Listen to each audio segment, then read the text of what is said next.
Okay, so welcome everybody. I was just looking through the folks who've jumped online and seeing some regular names coming through for those who've joined us for past presentation and some new ones. I just want to thank you all for jumping online with us this morning. We've got a presentation with Joy Primrose, and she's going to talk about witnessing an amazing journey of survival from the Arctic to the Baja and back around the gray whale. And then we'll take a couple weeks off for the holiday season, and we'll be back on Saturday, January 9th. And our first presentation of our next round will be on hiking the Central Oregon coast. And real quick, my name is Tara Du Bois. I'm the Cape Perpetua, I'm the communications coordinator for the Cape Perpetua Collaborative. And our vision is to foster conservation and collaboration within local communities for scientific exchange, management, awareness, and stewardship, focusing around the land and sea of the Cape Perpetua Marine Reserve. Our three guiding principles are community engagement, leveraging resources, and engaging in partnerships. And the logos you see at the bottom here are of our founding partners, and we have a variety of federal agencies, state agencies, local nonprofits, and the Confederated Tribes of Coos, Lower Umpqua, and Siuslaw Indians. And as I mentioned real quick, our focus is around the Cape Perpetua Marine Reserve. It's the largest of 5 marine reserves in Oregon. And in addition to its marine protected areas, there's protected waters that are stretched from Yachats to Florence. And our fun fact for today, I wanted to share some research highlights that ODFW has done with their ROV highlights.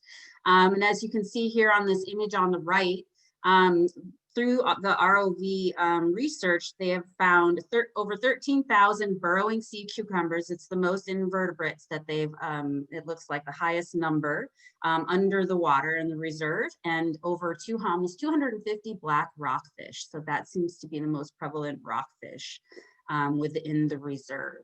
You can find more research details out in a document similar to this that's multi-page on our website at capeperpetuacollaborative.org. And if you scroll to the bottom footer, you'll see a link there that's called Research Highlights, and that will pull up for you.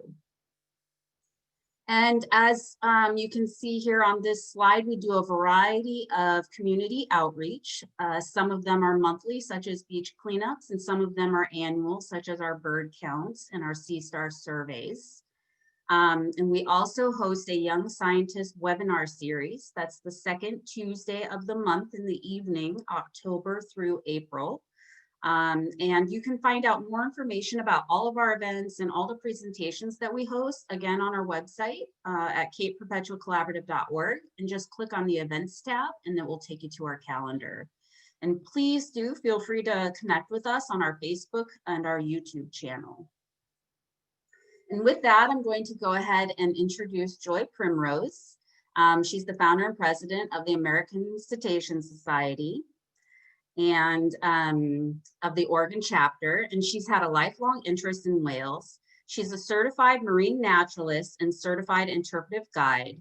She's been a volunteer for the Oregon State Parks Whale Watching Spoken Here program since 2005, as well as volunteering at the Oregon Coast Aquarium and Hatfield Marine Science Center. Joy is the founder and president of the American Cetacean Society-Oregon Chapter, and the American Cetacean Society was founded in 1967 and is the oldest whale conservation organization. The ACS Oregon Chapter has ongoing citizen science projects in the Oregon Marine Reserves as well, including Cape Perpetua. And with that, I'm going to turn it over to you, Joy. There, you should be able to pull yours up now. And while Joy's taking a moment to pull up her presentation, I just wanted to share with you that we will hold a Q&A session at the end of the presentation. And so if a question occurs throughout the presentation, feel free to plug it into the Q&A box here, and we will address those at the end. And with that, you can take it over, Joy. Enjoy, everybody. Thank you, Joy. Oh, you're on mute. Thank you, Tara. Perfect. So as Tara said, my name is Joy Primrose, and I want to welcome you and thank you for attending today. So the American Cetacean Society is the oldest whale conservation organization in the world. It was founded in 1967. Let's see, why is my screen not moving here? Let's try this again. Sometimes for the first slide, once you hit the full present mode, I have to click on the slide before it will advance for me, if that helps. There it goes. All right. Part of the mission of the American Cetacean Society is public education, so events like today. So Tara, we're ready for our first poll.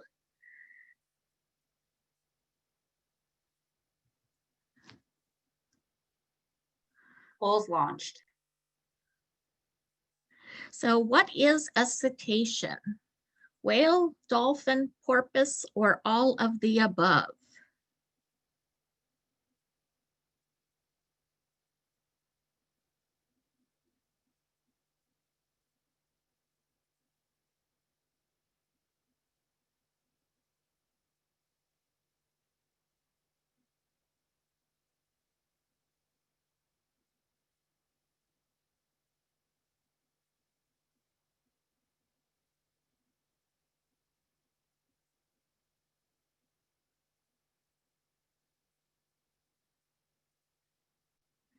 Okay, good job. So yes, all of the above. Cetacea is the scientific order that contains whales, dolphins, and porpoises. And let's see here. Looks like my screen does not want to advance again. Interesting.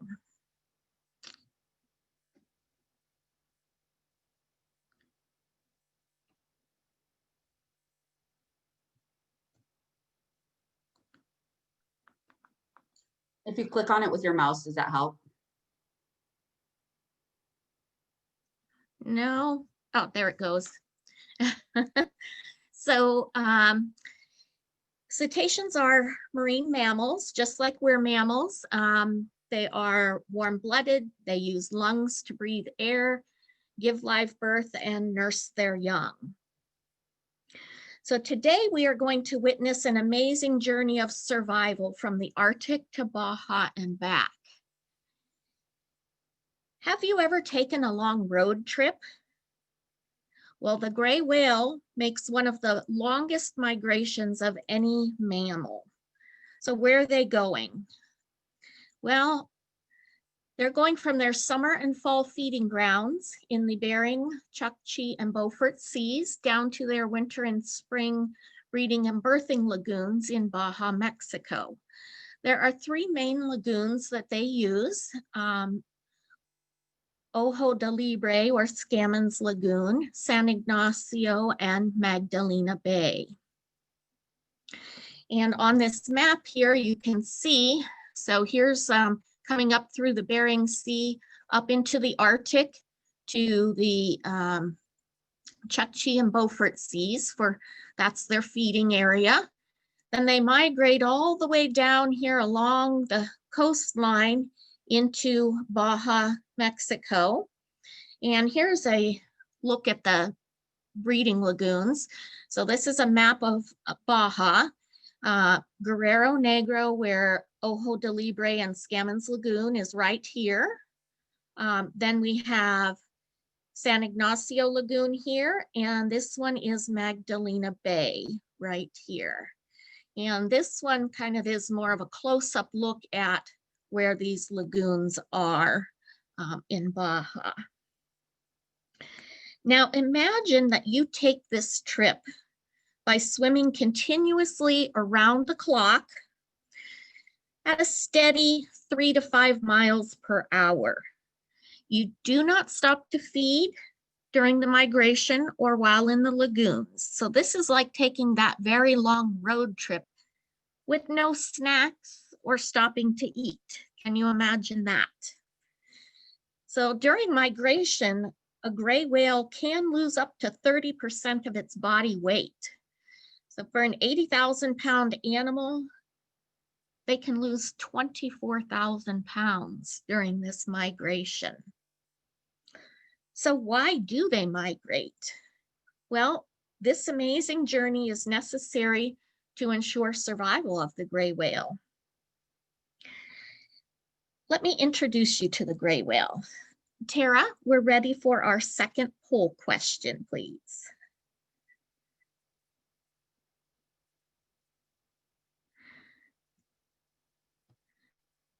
So how much does a gray whale tongue weigh? We have 500 pounds, 1,000 pounds, 2,500 pounds, or 5,000 pounds.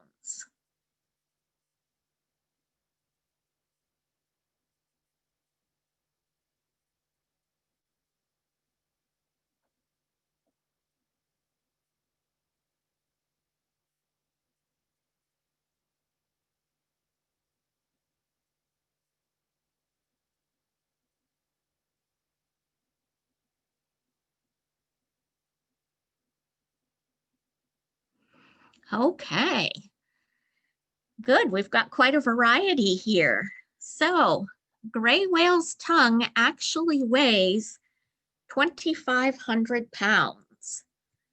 Let's see.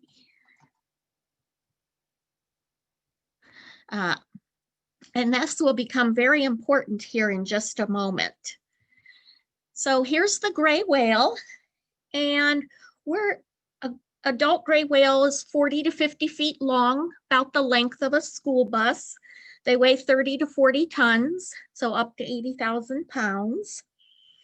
And let's begin with the feeding grounds first. So the gray whale is a baleen whale. Baleen is this material that you see hanging from the upper jaw in this lower picture here. It is what they use to catch their food. It is made up of keratin. It's the same kind of material that your fingernails are made of. And just like you have to clip your fingernails because they keep growing, same thing happens with the baleen. It continuously grows, but it gets worn away by the whale feeding. And on the upper jaw, there is from 130 to 180 plates of this baleen on each side of their upper jaw, and it hangs down. And here you can see this is a piece of baleen. This is the outside, and you see the individual plates right here in the baleen. This is the inner side, the side next to that huge tongue. And you can see it's kind of frayed and tangled. And this is the part where the food gets caught. So Tara, we are ready for our next poll question.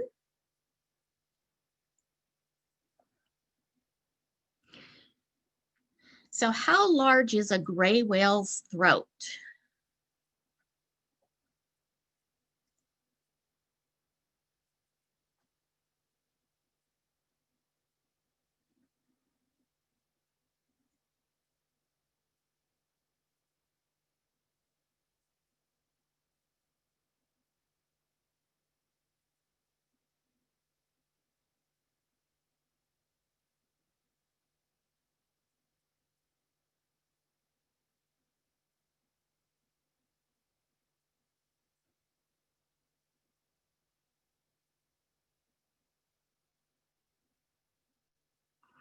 Okay, good. Variety of answers again. So gray whale's throat is about 4 to 6 inches, about the size of a grapefruit, which is pretty amazing for an animal of this size that they would have such a small throat.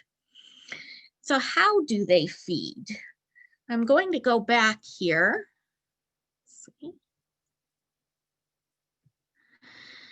And you can see in this top picture how the whale is kind of going down along its side.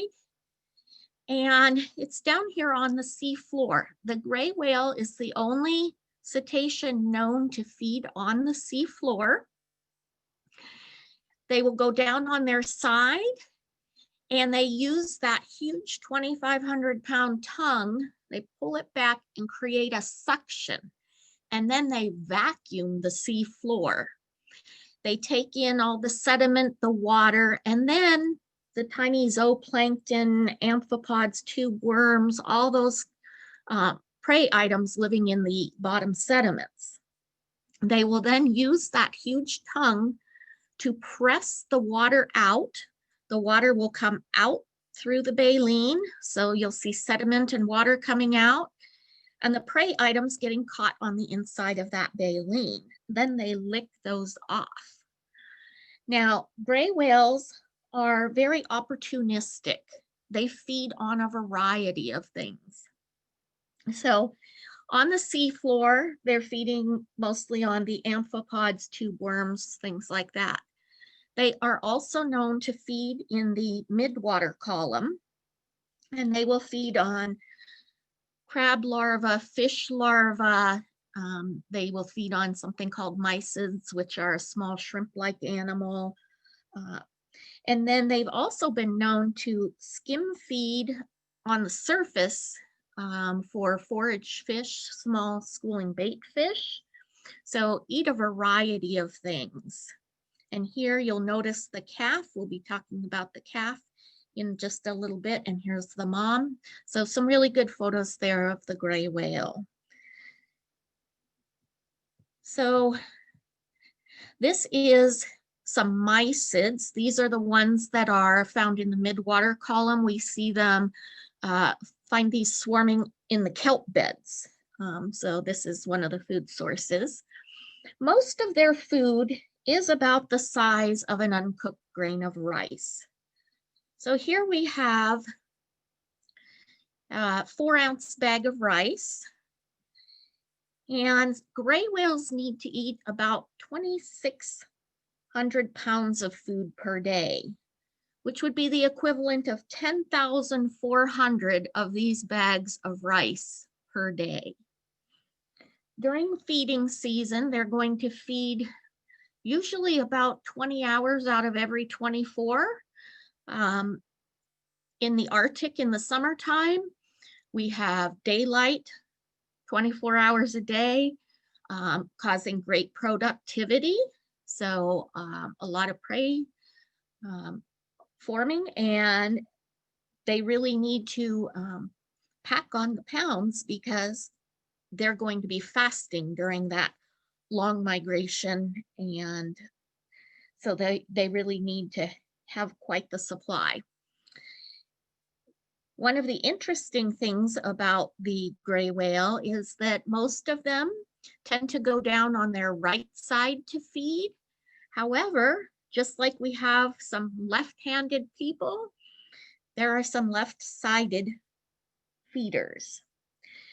So what signals them to start their migration?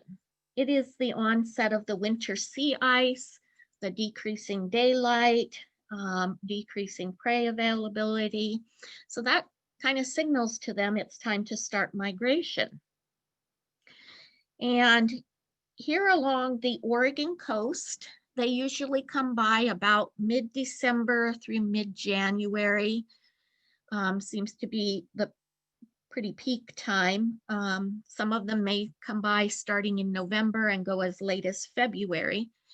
And this migration southbound takes them about 2 to 3 months to go from the Arctic down to Baja. And what are they doing down in the lagoons of Baja? Those are for breeding and calving. Now, a lot of the mating occurs during the migration south, not just in the lagoons. And there are some calves born in Southern California before they make it all the way to the lagoons. But they become sexually mature around 5 to 11 years of age, or when they get to be 36 to 39 feet long. And they're going to give birth to a calf every 2 years. So the moms that are heading south right now, going past our coastline, that are pregnant, they'll give birth this year. Next year, they'll go down, get pregnant again, and then the following year give birth. Their pregnancy gestation is about 12 to 13 months.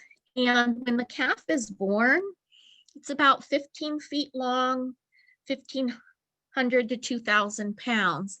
And you saw in that earlier photo of the calf, you saw how black and shiny it was. So when they're first born, they are very dark and shiny. Now, mom is going to nurse this calf for about 6 to 8 months on milk that is 53% fat.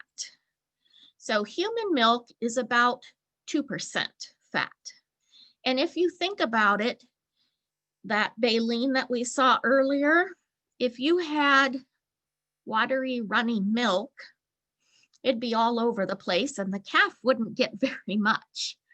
So with this thick, fat-rich milk, it comes out in blobs like thick yogurt that get caught on that baleen, and then the calf is able to lick that off.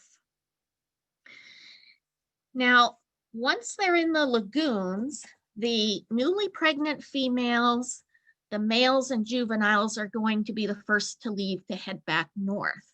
But the moms that gave birth that year are going to stay in the lagoons for 2 to 3 months. And the reason they need to do this is when the calves are born, they have a blubber layer, but there is no fat in it. And so they really need to fill up that blubber layer so that they have energy for the long migration, and so that as they move into colder waters, they have some insulation. The other thing they need to do is some swimming practice. So this is a long journey this calf is going to make for the first time.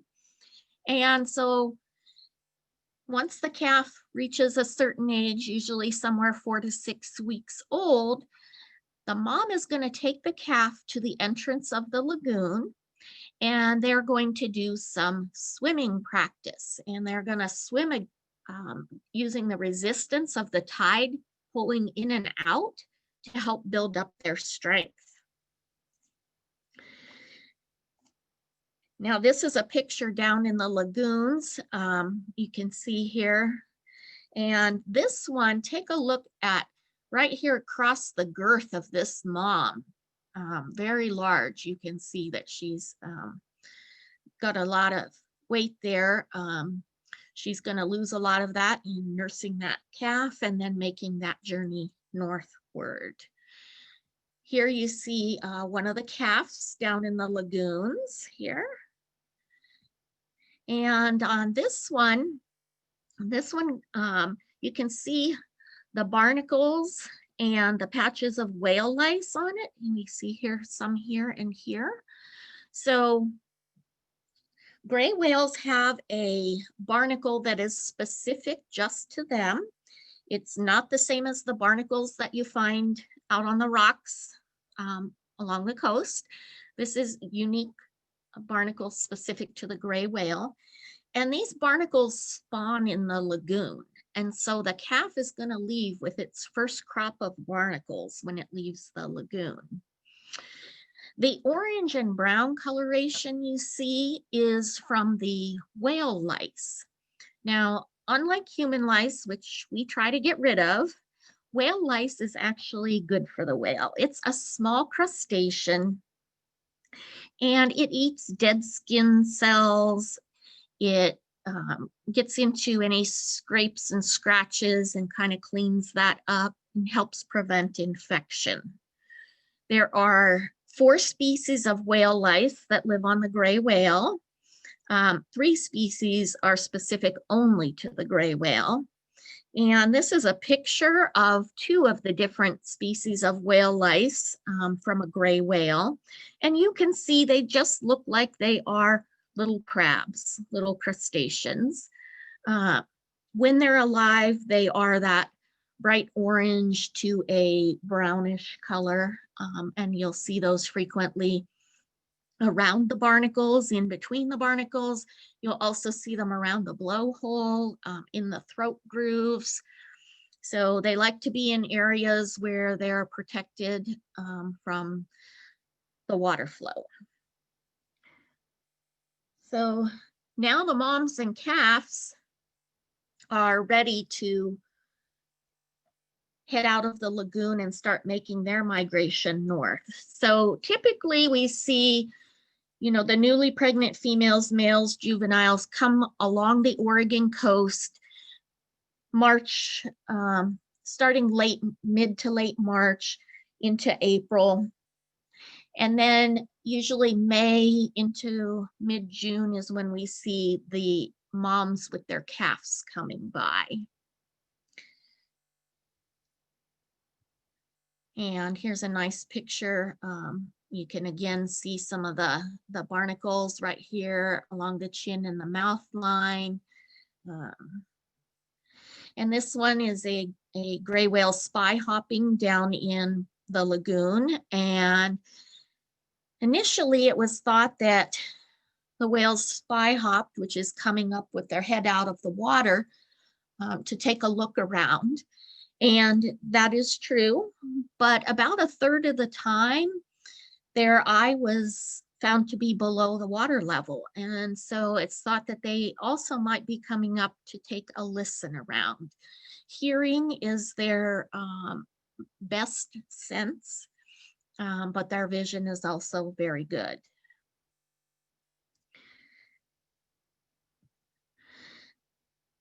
So can you imagine this journey?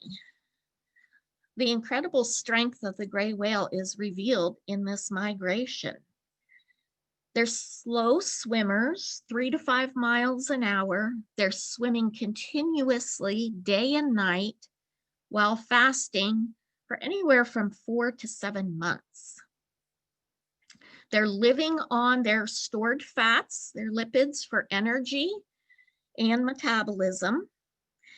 And so this is quite an amazing feat. We have about 26 to 27,000 gray whales in the eastern North Pacific population at current estimates. So we're going to look at some ways that the gray whales use patterns to maximize their efficiency, conserve their energy during this migration time. So during migration, they have a typical pattern of coming to the surface and blowing, which this is a blow, usually 10 to 12 feet high in the gray whale. That's them expelling the air, taking in new. And they'll do this 3 or 4 times at the surface. Then they'll go down for a deeper dive and swim for 3 to 5 minutes, come back up and repeat this pattern. This helps them to conserve their energy and maximize their efficiency. So talking about whale watching, during the southbound migration, which is what's happening now, they're generally about 3 to 5 miles offshore. During the northbound migration in the spring when they're coming back, typically 1 to 3 miles offshore, sometimes moms with calves even closer.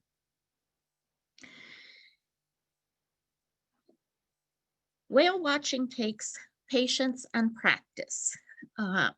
So ideal conditions, you would have a calm ocean, and you do want to be on an elevated viewing site. So not down on the beach on the sand, but an area where you've got a good view out over the ocean. So the first thing you're going to look for is the blow. And like I said, 10 to 12 feet high. Sometimes you'll see the back, and sometimes you'll see the fluke when they're going down for this longer dive.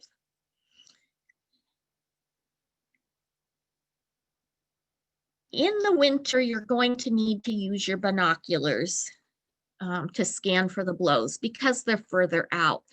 In the spring, summer, and fall, I find it much easier to use my naked eye to spot the blow and then put my binoculars up if I need them. So now there's a small population of this larger group of 26 to 27,000 gray whales that feed anywhere from northern California to southeast Alaska during the summer and fall. And we call these whales the Pacific Coast Feeding Group. When they are here, you will see the whales in much closer to shore. You will not see the pattern that's used when they are migrating because they're here for feeding. So typically in the summertime, you're going to look very close to shore. You're going to look for areas with good kelp beds. So they will be here in years that we have good food supply. If we do not have good food supply, they will move on. This past summer, we did not have good food supply and the whales were very scarce. We did not have as many as usual. This small population is estimated to be somewhere around 200 to 250 whales.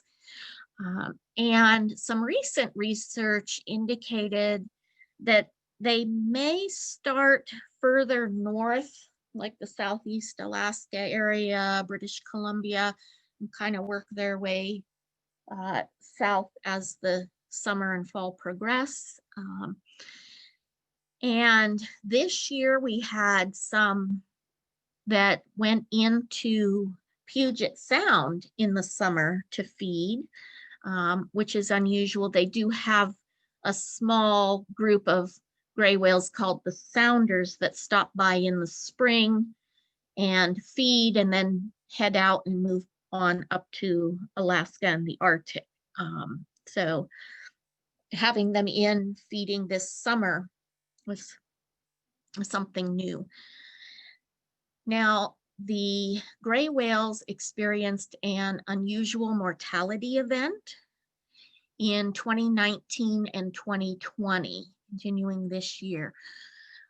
We don't know the cause of this unusual mortality, but it was observed that some of the whales were very skinny or emaciated. So that's one consideration, that maybe they hadn't gotten enough to eat. And you can see here some pictures of the amphipods on the bottom here and the mysids, and these are actual size. So you kind of get a sense of the size of their food. So where can you go to watch the migration? So if you go to the Oregon State Parks Whale Watch Spoken Here program, on their website, they have best places to watch whales along the Oregon coast. You can click on this and select sites. It will give you more information about them. These sites are normally staffed with volunteers during the winter and spring whale watch weeks. This year, they're not being staffed with volunteers due to COVID, but there's still good places for you to go out to observe the whales. And these are not the only good sites to see whales from. There are plenty of others. Again, you just want to look for an area where you've got some height for a good view. And these sites are good all year round, not just during the whale watch week. So thank you for joining me today to learn about the amazing journey of gray whale migration. And I encourage you to go out and watch this amazing journey for yourself. But a talk about whales would not be complete without mentioning some of the threats they face and some actions that you can take. So for our gray whales, our primary concerns for them are due to lack of prey availability with the skinny whales that we've seen for the last couple years. Also entanglements in fishing gear and ship strikes. Those seem to be the main problems that the gray whales face. And some things that you can do. We really need to keep their habitat clean and healthy. So no matter where in the world you live, you can pick up litter wherever you are, because it's all going to eventually end up in the ocean. And we want to keep garbage, and especially plastic, out of the ocean. So if you think about the baleen that we looked at, once tiny bits of plastic get caught in that baleen, they're not able to filter that out. That gets swallowed along with the prey. So any lake, river, stream, neighborhood, go ahead and do a cleanup. Go out and pick up the litter. Other things to do, refuse, reduce, reuse, recycle, and really focus on those first two, refuse and reduce. Just don't buy the stuff to begin with. Don't put hazardous waste down drains. Using non-toxic household cleaners. All of these things can help with their habitat. And so I think we are to the point where we are ready for some questions. All right. Great presentation, Joy. If anybody's got any questions, feel free to plug them into the Q&A. We have a couple there already. I always like to kick it off and start by asking the presenter, kind of what was your inspiration or aha moment where you knew that you wanted to start learning more about whales and become more involved? So initially, I was a teenager growing up in Ohio. And I went to SeaWorld of Ohio. That's where I first saw any kind of marine mammal or knew anything about them. And then I moved to Arizona, to the desert. And that's where I really became fascinated with whales, was because I could go to Mexico and California very easily. And so shortly after I moved to Arizona, I went to California and went on my first whale watch, and just kind of became hooked. And it's just been a lifelong love of whales. I find them very fascinating. Very cool. It doesn't take much, does it? I know when I'm out there whale watching, no matter how many times I've seen them blow or they're flukes, I like get as excited as it was the first time almost. I do too. I still feel. All right, so we'll get to some questions now. Do barnacles have a purpose? So barnacles are basically catching a free ride for food. They don't really hurt the whale, but they will cement themselves down head first onto the skin of the whale, and then their legs extend out through the shell, and they filter the water to catch their prey. And so the whale is just a free ride for them. It doesn't really benefit the whale in any way. Perfect. And then how do we know that feeding was below normal on the Oregon coast? By whale count or available food sampling? So both. There was a project done down in Port Orford where they were looking at the feeding ecology, and they were taking food samples. We also know, because we had very few whales in the area here feeding. And even when we did have some whales, they tended to not stick around and move on. And then we have a couple questions, and I think you covered some of it around cleaning up plastic and marine debris, but can you explain a little bit more about trash getting stuck in the baleen? Yeah, so we have fishing gear that will get caught in the baleen, and a lot of that ends up in entanglements. But it's the small microplastics that are the ones that get caught in the baleen that then they swallow with the prey. When they take that huge tongue and they lick off what's there on that baleen, they can't sort it out. Everything just goes down. And so it's the tiny plastics. And what happens is, as plastic goes out into the ocean, say a plastic bottle cap, the sunlight, the salt water, it just degrades that down to where the plastic doesn't completely go away, but it becomes these tiny particles, these tiny pieces. And unfortunately for whales, they end up ingesting that. Some of the toothed whales, like sperm whales, they have found over 100 plastic grocery sacks in their stomach when they've had a stranding. So it really is a problem for the whales. Yeah. As well as a lot of other creatures that live in the ocean. Right.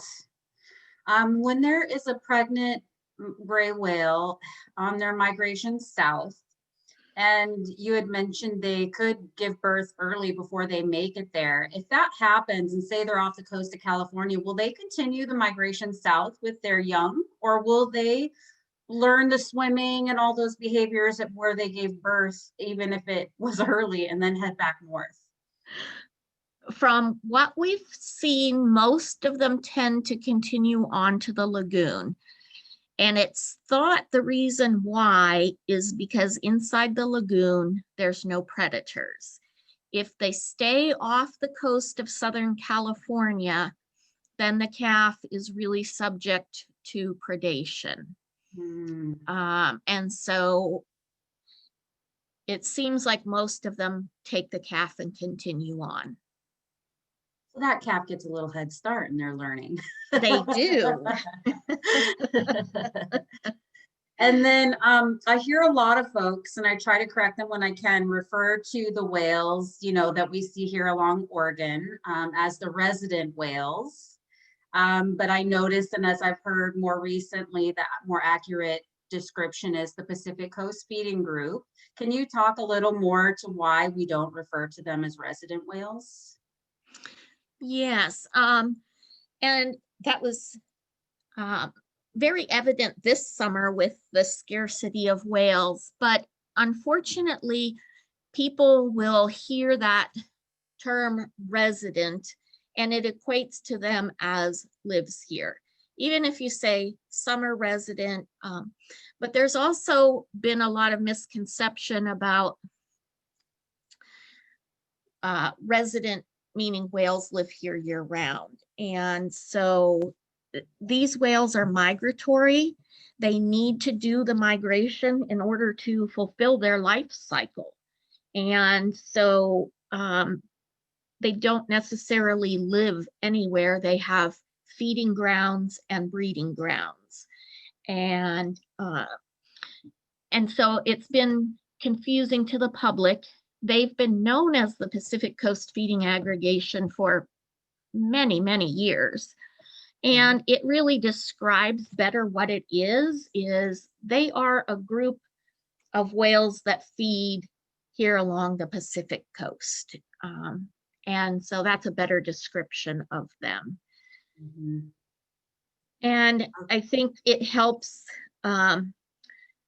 people understand their natural history better than getting confused with that term of resident and thinking they live here.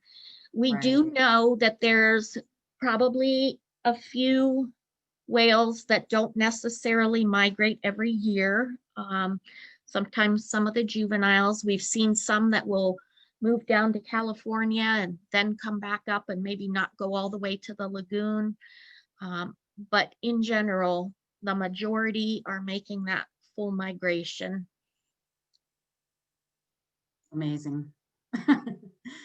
Okay, and then this is kind of a two-folded question. What preys on gray whales? And then how come these predators don't go into the lagoons?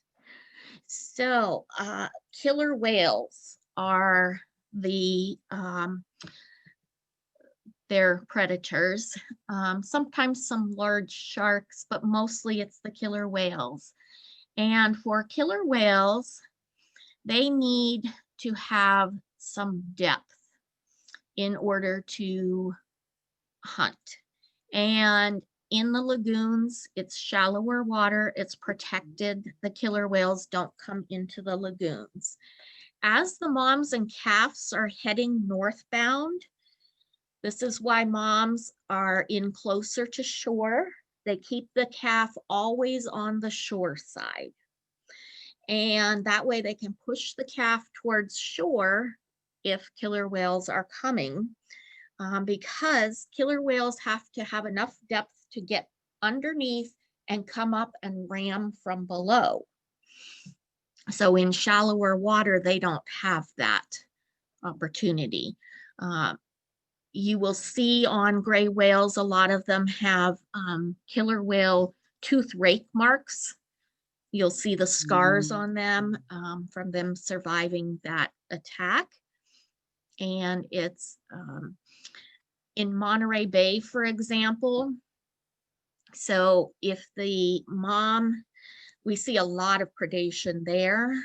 If the mom decides to take the shorter way, which is straight across Right. the entrance to the bay, they are at much higher risk than if they would take a longer route and come in and follow the shoreline. Same thing happens up in Alaska, where it narrows down and they need to go through that narrow area to get up into through the Bering Sea. And same thing, they will prey on them in these points. Oh, fascinating.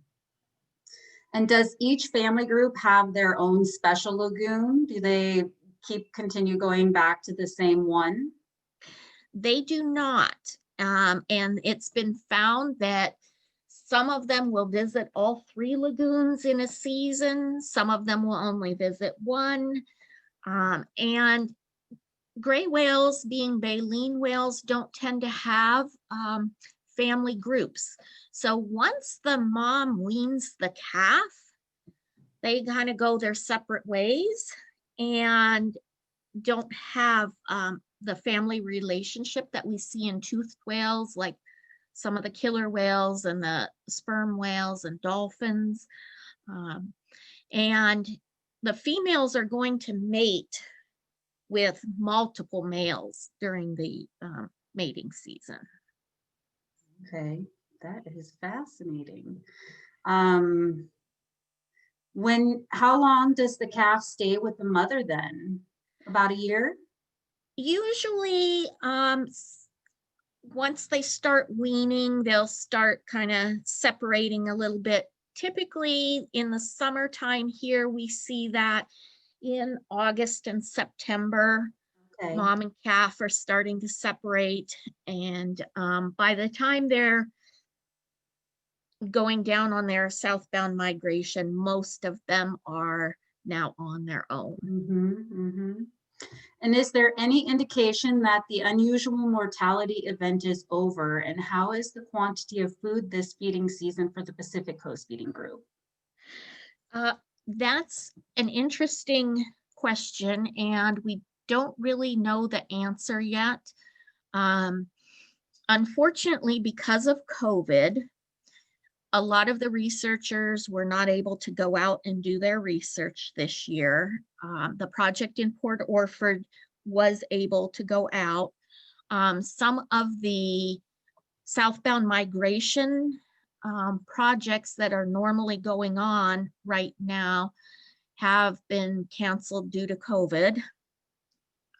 So it will be interesting to see when they get to the lagoons, what the folks in the lagoons are seeing.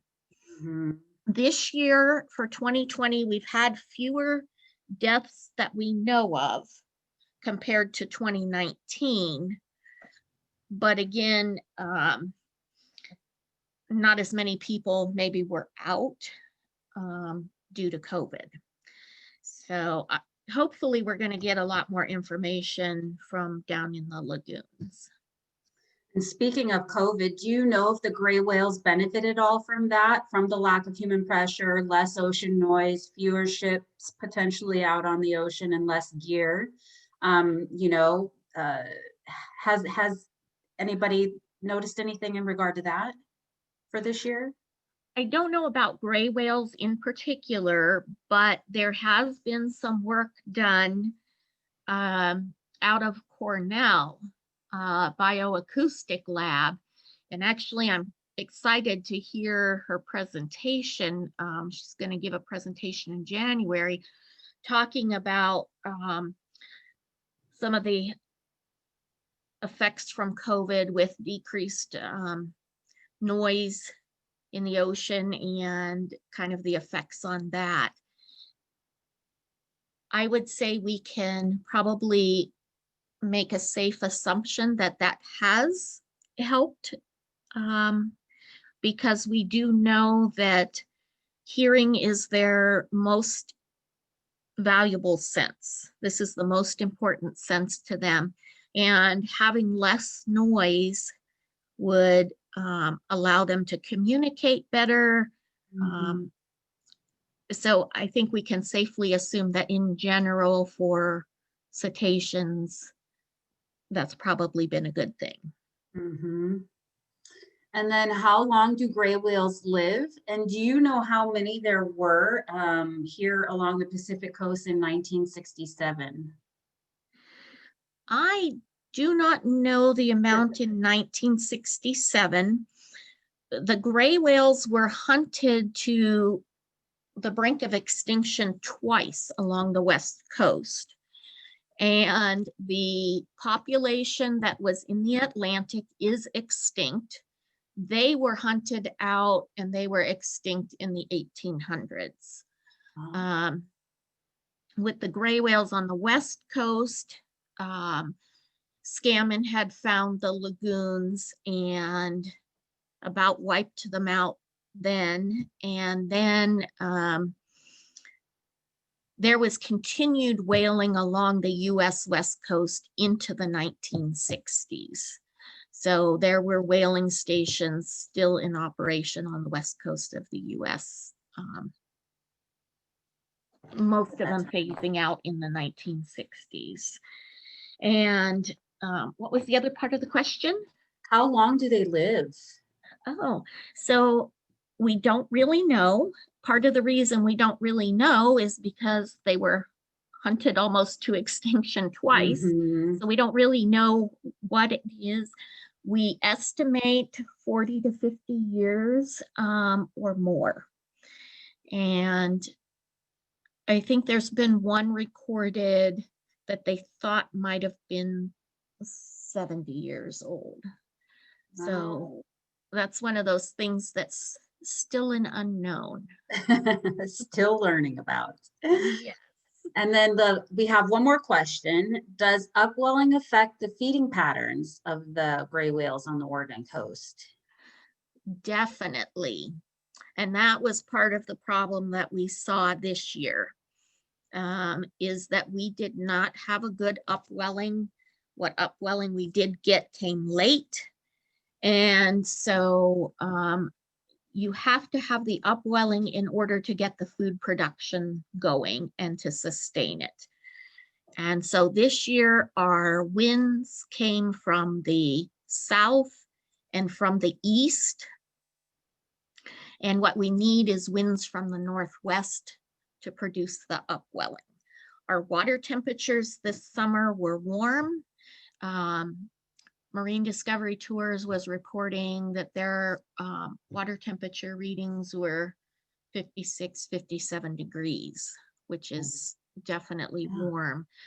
In the summer, we should have our colder temperatures, so 52, 53. In the winter, typically our water temperatures around 54, a little bit warmer in the winter. So this was really part of the problem this year. Wow. And Joy, we've been getting comments too about great job, great presentation, and thank you so much for sharing all of this. And I concur, really appreciate having you here and learning from you. Always great to connect. And again, for everybody watching, we will have this recording available if you think of future things or you want to share with others on our website and our YouTube channel by Monday afternoon. And with that, I hope you all have a great weekend. Thank you again, Joy. Thank you again, everybody, for joining us. Cheers to a wonderful holiday season. And see you all later. Bye-bye. Bye. Thank you.